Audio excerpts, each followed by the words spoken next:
Assalamualaikum warahmatullahi wabarakatuh. Saya Dika Wahyu dari Prodi Manajemen Fakultas Ekonomi dan Bisnis akan mempresentasikan tentang pengenalan manajemen kualitas. Kita awali dengan apa itu kualitas. Yang pertama dari Juran. Kualitas adalah kesesuaian dengan tujuan atau manfaatnya. Yang kedua dari Crosby, kualitas adalah kesesuaian dengan kebutuhan yang meliputi availability, delivery, reliability, maintainability, dan cost effective. Yang ketiga dari Deming, kualitas harus bertujuan memenuhi kebutuhan pelanggan sekarang dan di masa mendatang. Selanjutnya dari Garvin, kualitas berkenan dengan beberapa pendekatan yaitu product based, user based, manufacturing based, dan value based. Yang selanjutnya, mengapa kualitas itu penting? Ada 7 hal yang mempengaruhi mengapa kualitas itu penting. Yaitu yang pertama, meningkatkan reputasi perusahaan. Yang kedua, menurunkan biaya. Yang ketiga, meningkatkan pangsa pasar. Yang keempat, dampak internasional. Yang kelima, tanggung jawab produk dari perusahaan. Yang keenam, penampilan produk.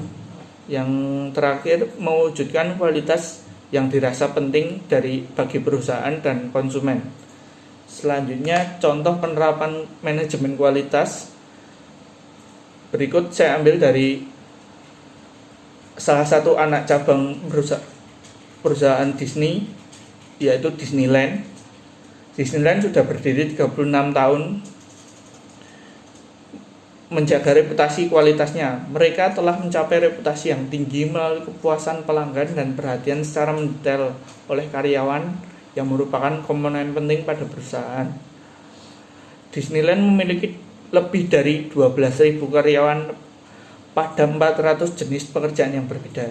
Setiap karyawan memiliki perusahaan, bukan hanya pelanggan atau CEO. Disneyland melakukan program pelatihan dan menekankan sifat alamiah bisnisnya produk Disney dan bagaimana karyawan memberikan kontribusi pada produk tersebut. Pelatihan meliputi keahlian komunikasi dasar dengan berinteraksi kepada sesama karyawan dan tamu. Selain itu, diadakan pula pelatihan mengenai penilaian terhadap efektivitas program pelatihan. Jadi setiap karyawan berhak memberikan saran atau mengevaluasi semua produk di dalam Disneyland itu sendiri. Jadi secara tidak langsung karyawan memiliki rasa kesadaran memiliki perusahaan. Selanjutnya, perbedaan dimensi kualitas antara perusahaan manufaktur dan perusahaan jasa. Untuk perusahaan manufaktur ada 8 kriteria, yaitu yang pertama performa atau kesesuaian produk dengan data yang diberikan oleh perusahaan. Selanjutnya fitur atau ciri atau kemampuan produk. Selanjutnya reliability, kepercayaan pelanggan terhadap produk dari perusahaan tersebut. Yang selanjutnya conformance atau bisa disebut kesesuaian produk dengan standar yang sudah ditetapkan dari perusahaan. Selanjutnya durability atau tingkat keawetan produk. Selanjutnya serviceability, kemudahan dan jangkauan perbaikan. Dan selanjutnya estetik, yaitu daya tarik atau nilai seni atau keindahan dari produk. Yang terakhir perception atau fanatisme dari merek.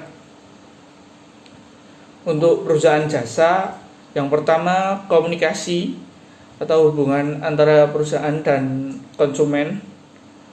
Selanjutnya credibility, kepercayaan yang dibangun antara konsumen dan perusahaan. Yang ketiga security atau keamanan yang ditawarkan oleh perusahaan kepada konsumen.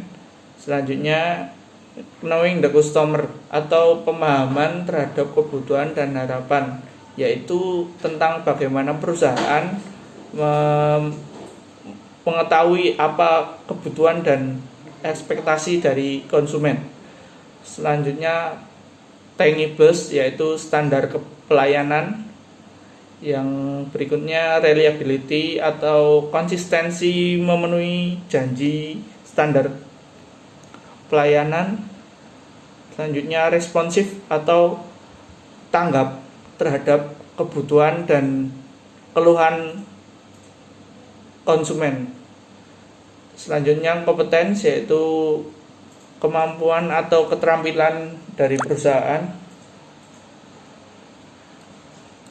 Yang berikutnya yaitu tentang akses, kemudahan dihubungi atau kemudahan berkomunikasi dengan konsumen dan perusahaan. Yang terakhir courtesy atau kesopanan.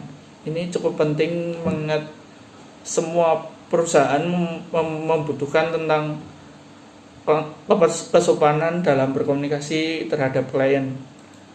Yang terakhir karakteristik manajemen kualitas. Menurut Goetz dan Davis, pendekatan tersebut mempunyai ciri sebagai berikut. Yang pertama, fokus pada pelanggan. Yang kedua, tujuan utamanya adalah kualitas. Yang ketiga, menggunakan pendekatan ilmiah dan mengambil keputusan dan penyelesaian masalah. Yang keempat, komitmen terhadap kualitas dalam jangka panjang. Yang kelima, kerja tim. Keenam, mengadakan perbaikan proses secara terus-menerus dan berkesinambungan. Yang ketujuh, memberdayakan pendidikan dan pelatihan. Yang kedelapan, adanya kebebasan dalam mengadakan pengendalian. Selanjutnya untuk yang kesembilan, adanya keseragaman atau kesamaan tujuan. Dan yang terakhir, keterlibatan dan pemberdayaan karyawan maupun seluruh personil organisasi. Dari sini kita bisa simpulkan betapa pentingnya kualitas dalam melakukan usaha, baik manufaktur ataupun jasa. Sekian dari presentasi saya. Wassalamualaikum warahmatullahi wabarakatuh.